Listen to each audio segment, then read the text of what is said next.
The lies in the media that I've been telling you about are a threat to America. They're building up a very real danger for every democracy. And there's no greater example than the one we'll tackle today involving alleged death tolls. For more than 6 months now, the media has been inundating people with claims like this. Here's one from NPR. The Palestinian Health Ministry says more than 10,000 people have been killed in Gaza. And here's MSNBC. More than 30,000 people killed in Gaza since the war began, again, according to the Palestinian Health Ministry. When you hear that, you wouldn't know that health ministry is a term for Hamas, the terrorist group that proudly slaughters civilians and says it worships death and lies about basically everything. And sometimes the media don't even give a source at all. Here's CBS. Colombia has been a hotspot of protests since the October 7th attacks, with pro-Palestinian students denouncing the killing of more than 34,000 people in Gaza, most women and children. The only claim for all the numbers you've been hearing is Hamas. And news organizations have every reason to know two things. First, that they cannot trust Hamas. And second, that in war, you never, ever have the kinds of allegedly uber-specific numbers that Hamas has been giving them. But all this bad reporting is also proving something else that's even bigger and more disturbing about the media. It's showing that, relatively speaking, the media ignores wars with incomparably worse death tolls. Like, for example, if I tell you that there has already been a war this decade that's estimated to have led to at least 600,000 deaths in just 2 years, do you know which country I'm talking about? I don't know how you would, since you probably did not hear or read about it in the news. I'll tell you which country that is coming up, and I'll explain why when the media toss out these numbers, what they're really doing is gambling. Plus, to make sense of all this, it helps to look at the movie Don't Look Up and the heroism of Americans and others who fought for the Allied forces in World War II. That coming up on They Stand Corrected.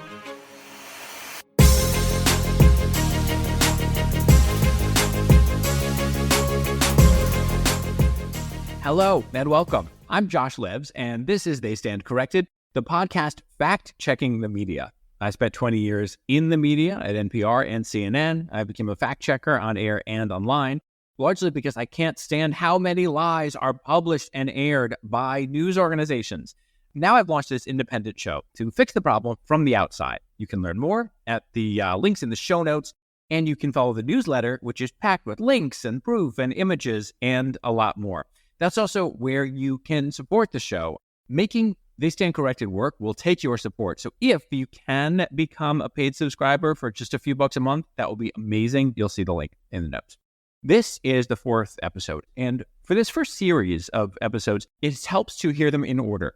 If you have not yet, then I encourage you to go back and listen to episode 1 and follow those in order.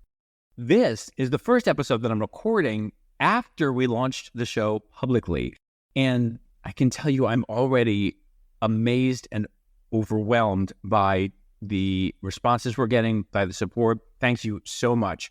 I have promised that I will be sharing some quotes from you all here, and now I'm realizing how tricky it is, because if I do that, it's very humble braggy, which I want to avoid. So I still have to figure out how to do that. I will tell you 2 quick quotes that have come in from people that I said I would share. One is from Pamela Meyer. She is the author of Lie Spotting. She gave one of the top TED Talks of all time. She's all about fighting lies. She tweeted, "Josh Levs uses his unique fact-checking skills and experience not only to expose falsehoods in the news, but to dismantle the systems that drive them. He shows us how to put truth first." Wow, thank you. And then there's this amazing note from Elisha Wiesel, who runs the foundation in the name of his father, Elie Wiesel, who called this show an important contribution to understanding how media bias has turned too many otherwise thoughtful and informed individuals against the Jewish people. Wow, thank you. I need to stop there because this is already too humble braggy. I'll figure out how to handle this. But there is a note I wanted to tell you about that leads us into today's topic. This one is from Sandy in New Hampshire, who also super supportive of the show. Thank you, and sharing it. She also wrote, "Now, please do Trump," as in, please get going on fact-checking his lies. Several people said that. I want to tell you all this. When I was envisioning this show, I was planning to start with U.S. politics. It is an election year, and we need to counteract this lies. And I'm still going to do that. Actually, I'm preparing it now. But when October 7th happened, I saw how America and the modern world as we know it are in danger. And that's something the media is not making clear.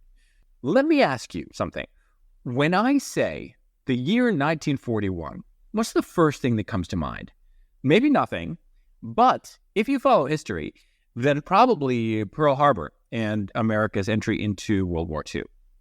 Now, at the time, there were very contentious domestic politics in the United States also. And see, if this sounds familiar, there were also lots of people in America doing all these marches, including on college campuses, in support of Nazis. There was a lot of support for Nazis, especially on college campuses. And the media was putting out a lot of positive stories about Hitler and Nazis and downplaying their dangers. All that was happening in 1941. But once Pearl Harbor happened, it became clear that what feels far away hits home. And World War II became the story of the time. Okay, now think about where we are right now. There is a global effort to build a new Islamist empire. And there's a global network of Islamist terrorist groups that share that goal. There's also a very long history of ties between Nazis and Islamist fundamentalists. That's something else that the media never talks about, and therefore most people don't know. I'll share a great explanation about this in the newsletter in the show notes. All this is to say that the war between Israel and Gaza might feel far away, but it's about a threat to democracies everywhere. Yes, we had the September 11th attacks more than 2 decades ago. It's also a fact that we are in danger of an even bigger attack. October 7th in Israel was, per capita, a much, much, much huger attack than 9/11.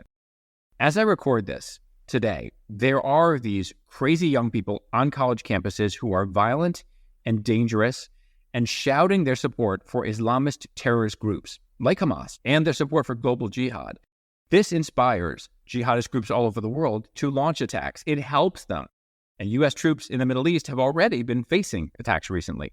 Demanding that the media stop fueling all this hatred with lies and start reporting accurately is essential. It's vital.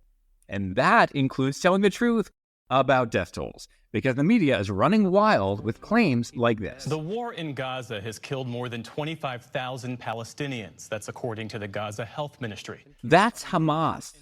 And the media has churned out all sorts of headlines and updates that fail to explain that. Now, I've covered death tolls in wars and natural disasters and more.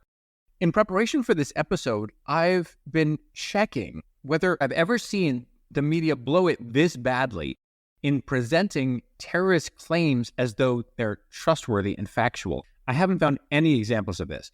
Now, I'm going to be digging into the numbers, but there's a bigger picture here. The constant onslaught of these reports is fueling misguided and wild claims in the media, like this from Jon Stewart in a conversation on The Daily Show with Christiane Amanpour. You know, when I heard the figure of children, over 10,000, unprecedented. I've never heard anything like that. Really, John? Never? Because even if these Hamas figures had been accurate, how do they compare to what's going on elsewhere? Here's a country I alluded to at the top, Ethiopia. In just a 2-year period of war this decade, an estimated 600,000 people were killed. Some sources say it's even more. Tons of them were kids. Now, there's an extremely good chance that you didn't know that because the media has not been playing it up. And this is a good example of how news organizations try to weasel their way out of this stuff. They can say, oh, hey, we have done stories about Ethiopia. Yeah, well, they didn't tell you that to find one of those stories, you would have to click like 8 different things from the main page, or that it was in a newspaper on page like G18, or that it aired at like 3 a.m. News organizations decide what to play up as most important.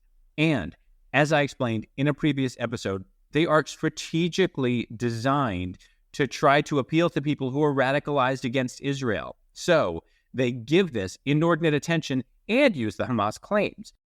Ethiopia is also a very strong example for another reason.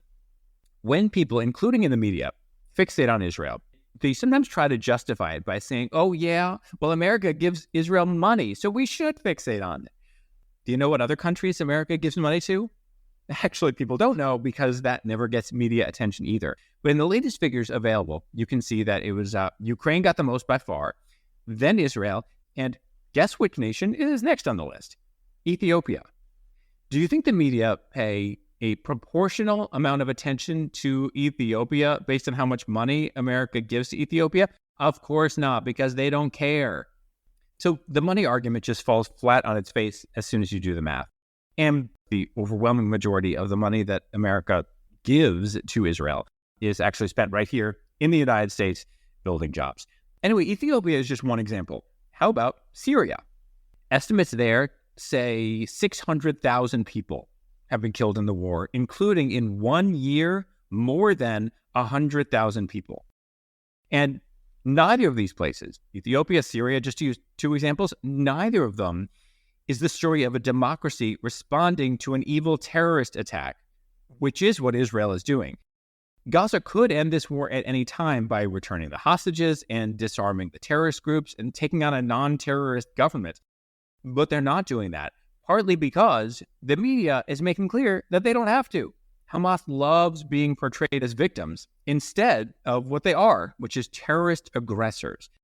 All right, at the top I mentioned the movie Don't Look Up. I haven't actually seen it. Maybe you have, but as I understand it, it's like a comet is going to hit Earth and all the politicians and media are trying to avoid anyone paying attention to it. I hear there's something you don't like the looks of. We discovered a very large comet. Oh, good for you. It's headed directly towards Earth. This comet is what we call a plant killer. Apparently, it's a metaphor for climate change. But that idea, don't look up, also works as a metaphor for the media's fixation with Israel. It's like they're saying to the world, only look at Israel. Don't look south, because then you might see Ethiopia. Don't look north, because you might see Syria.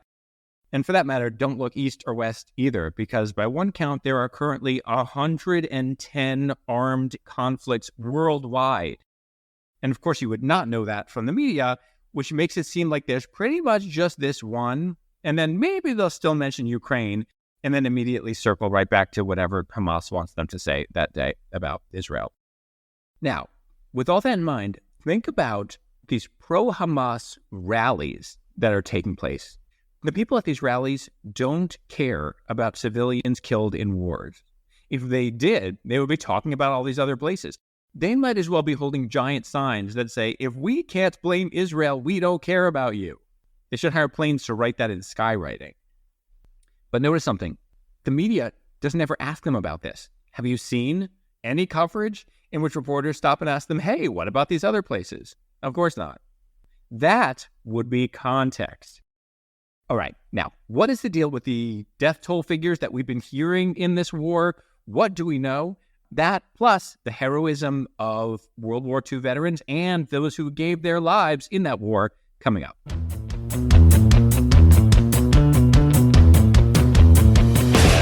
We're back. This is They Stand Corrected. Here are two different headlines about the war between Israel and Hamas following the October 7th terrorist attacks by Hamas in Israel.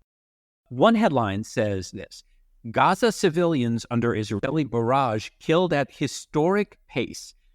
Another says this: Israel's war on Hamas is the least deadly conflict in region. All right, now that first headline is from the New York Times. No surprise there. It's sadly typical of mainstream news outlets. The second one was a good piece in a website focused on Israel news that showed how messed up the media claims have been. You can see that article in the newsletter linked in my show notes. When you look at numbers on any topic in the media, it's always possible to slice and dice them in all kinds of different ways to come up with all kinds of different claims. What's been happening here, though, is even worse because major news outlets have been taking these Hamas claims at face value and then slicing and dicing those. And they have every reason to know that the death toll figures that Hamas puts out cannot be trusted. Here are just a few things to know that make this super clear. First, these Hamas figures change in very weird ways. There's this group called Honest Reporting that does a great job of following this stuff. They pointed out that one day Hamas reported that the total death toll had jumped about 300 overnight, but somehow the total number of dead who were kids jumped like 700 overnight. The numbers just don't make sense. Now, by the way, don't worry about memorizing any of these numbers. Something I learned early in broadcasting is you never expect people to memorize numbers. If you want the numbers, you can always go back and get them in my newsletter. I'm tossing these at you so you can see how they're just all over the place. There's actually a great piece by an analyst at Wharton who explains this. I'll make that available as well. Also, Hamas has been refusing to say how many are combatants. It just keeps presenting everyone as being a civilian, and it keeps tossing out these numbers who are allegedly women and children. Although they also do have female combatants and tons of teenagers who are combatants, and we don't know how many really are women and children or how many total there are. Israel has said that it has killed more than 13,000 terrorists in this war. Given how many people are part of Hamas and support the terrorism and are part of the terror activities, that 13,000 figure is certainly possible, but we don't know. There's also another reason. The numbers that Hamas has been putting out throughout this war have been nonsensically specific. Like, they'll say, like, I don't know, 12,108. Newsflash, this is not how wars work. Ever. In the fog of war, you never, ever know exactly how many people are dying due to the war. Like earlier, I was talking to you about Ethiopia and Syria, and as you heard, I give you these big picture estimates. That's normal. Good journalists know this, but they mysteriously forget it when it comes to claims involving Israel. Listen to this. Here's a story that the Washington Post did about the number of people who have died as a result of U.S. wars in Iraq and Afghanistan. Here's the audio version, which was read by an AI voice. The full death toll of violence in the U.S.-led invasions of Afghanistan and Iraq, let alone of the broader global war on terrorism, remains difficult to determine. That's true. And the story explains that researchers have tried to count up the number of direct and indirect deaths. The accounting, so far as it can be measured, puts the toll at 4.5 million to 4.6 million, a figure that continues to mount as the effects of conflict reverberate. That story is filled with caveats and general estimates because that's what happens. Look, it took Israel months to count up how many people were killed on October 7th and how many were kidnapped. And that's normal. You know, for a terrorist attack, you usually ultimately can get a number. But not in wars. And Hamas and other terrorists inside Gaza kill Palestinians. Lots of rockets fired from Gaza land inside Gaza, killing people. Also, Hamas kills people who dare to speak out against it. Hamas shoots people when they're trying to get to aid trucks. Hamas kills people who are gay or suspected of being gay or who say things that the fundamentalist leaders don't like. The media is literally counting on this same group to provide impossibly accurate death tolls, and it's believing them. You might be wondering, do news agencies have any kind of justification for this? Do they have an explanation? Most aren't even giving one at all. But some have tried to justify it, and here's what they've said. They've said, well, years ago, in previous, much smaller conflicts with smaller death tolls, ultimately, when other officials were able to get into Gaza afterward and come up with their own casualty counts, including some Israeli groups, in those cases, the totals that these other people ended up coming up with were kind of sort of similar to the numbers that Hamas had claimed in the first place. But that is irrelevant. Here's what the media has not been telling you. There have been times in the past in which Hamas's strategy was to try to downplay its losses and say, oh, Israel is so weak, it's barely getting us. Now their goal is to play up death tolls. And from the very beginning of this war, it was totally clear that Hamas cannot be trusted with any claims. On October 7th, Hamas terrorists slaughtered and mutilated people, including children, including young children. They attacked a music festival. They attacked a kibbutz where these peaceniks live. I mean, these are people who were trying to do gardening programs with people in Gaza. Hamas purposely attacked and slaughtered so many civilians. And yet, here's what a Hamas official told Sky News. Are you really expecting us to believe that you have not killed civilians? No, we don't have killed any civilians. Okay. And then, of course, there was the disastrous coverage of an alleged hospital bombing in which news agencies ran with these Hamas claims that Israel had bombed a hospital, and all these news agencies went with this Hamas claim about 500 people allegedly being killed. Even when news organizations finally started to admit that maybe it wasn't Israel, they still went with those numbers. Here's the BBC. Officials are still blaming each other for a huge explosion at a Gaza hospital that killed almost 500 people. And MSNBC. Palestinian officials say that nearly 500 Palestinians were killed under what are now disputed circumstances. It eventually turned out that it was not a direct attack on a hospital. It was an errant rocket fired by terrorists in Gaza, and the casualty toll was nowhere near that high. But even when the media finally acknowledged this, they generally buried it, and it was too late. By that point, this is no exaggeration, probably at least 1 billion people only heard the false version of events, thanks to the media saying whatever Hamas wants them to say. There's another reason that the media should have known not to run with that 500 number in the first place. In the wake of a bombing, it's the same with an earthquake. You never, ever, ever have a casualty toll right then, ever. You don't know. There's mad confusion, and media usually know this, but they just throw out this rule when it comes to coverage of Israel allegedly doing something awful. So think about how empowering this is for Hamas. This Islamist terrorist group has discovered that it can say anything, and the media will instantly parrot it to the world. When any of us have complained during this war, a lot of people in the media have tried to write it off, but they should have listened. Recently, Hamas itself admitted something. It admitted that it cannot actually back up these death toll numbers that it has been feeding the media. Hamas said it does not have information about more than a third of the people that it has been claiming are fatalities in this war. Earlier, I mentioned the idea of gambling. That's what the media has been doing with these numbers. They are hoping that they can put out these numbers and that someday it will show that they weren't completely wildly off, or that no one will give them a hard time about having been wrong all along. What a journalistic fiasco. All right, all of this brings us to World War II, our nation's heroes, and the media's hypocrisy. That, plus something I realized after I did some reporting in Nuremberg, where, among other things, I interviewed a couple of Nazis. That's after this.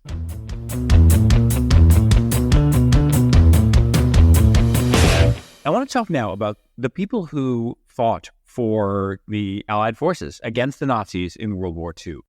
They were heroes, and fortunately, the media generally recognizes that. Here's how they've been described on CNN. The heroes of our greatest generation.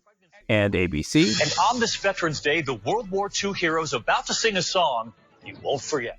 And I myself have done segments on the air talking about their heroism. They are heroes. And it also is the case that millions of German civilians died in the war, including hundreds of thousands at least in the Allied bombings.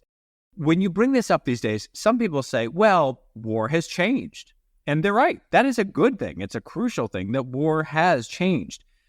But that does not explain the media's lack of ethical consistency. All right, follow me here. If people in the media genuinely believe that a country responding to an evil attack automatically means that every civilian death should be portrayed as that military doing something awful, then they would say to these World War II veterans, hey, by the way, don't you feel so bad about all the civilians you killed? They would talk about it. They would bring it up. But the concept of them doing that is ridiculous, as it should be. Of course they don't talk about it. Of course they don't bring it up. Because what these people did was heroic, and they were on the right side of that war against Nazi fascism. When I was in Nuremberg on a reporting trip, I met a lot of fantastic people. I had a great time. I also did interview a couple of Nazis. These were people who would have been too young to fight during World War II, but by the time I met them, they were older adults and proud Nazis. And while I was there, I also thought about an Aryan child looking up to the sky and seeing bombs fall, and that being the last thing that that child ever saw. Yes, it's awful. It's tragic. It's also what happens in war. And when you see, this is not an opinion, it's a fact, the unprecedented steps that Israel takes to try to limit civilian deaths, which includes dropping all these leaflets and making phone calls and knocking on doors and trying to get people to clear buildings. There is no other country that does that. It's not something America does with our bombing campaigns. It's just something no other nation does. And when you see that and compare it to the way that the media portrays what Israel is doing, you realize that these are like exact opposites. And you realize how incredibly tilted the media's coverage is. Literally any civilians are killed in the war in Gaza when Hamas is using civilians as human shields. And it's suddenly treated as this act of evil by Israel and the biggest tragedy in the entire world. Meanwhile, huge numbers of civilians are killed in wars all over the world, and that barely even registers. That is the news environment we are living in. So, what can we do about this? Well, that's where my newsletter comes in. With each episode, I put out this newsletter that includes text that you can send to the heads of any news agency, whether it's a local paper, a local station, a national thing, international thing, anything. And you can send links, and I can fact check them, and I reach out to executives. I'm directly in touch with executives at all kinds of news agencies all the time. And I'm very often hearing from journalists inside news agencies who are sending me these things saying, look at what we're doing, because they feel so disempowered internally. They're hoping I can make a difference with your help from the outside. And another crucial thing you can do is share this show. Tell everybody about it. Click that share button. Of course, subscribe, rate, and review. And if you can, come along and support the show. We definitely want to make this grow. Your responses so far, as I said, have been so amazing. And we have a long way to go in building this, and everything you do to help us build it is just incredibly exciting. We can do this. We can change things for the better. I've already been hearing from some people inside news agencies saying that their news executives are paying attention to this. So, hi there. Fight the good fight. Join us. Fix these problems. All right, that's it for today. Thanks so much for listening to They Stand Corrected. I'm Josh Lebs, and I will see you next week.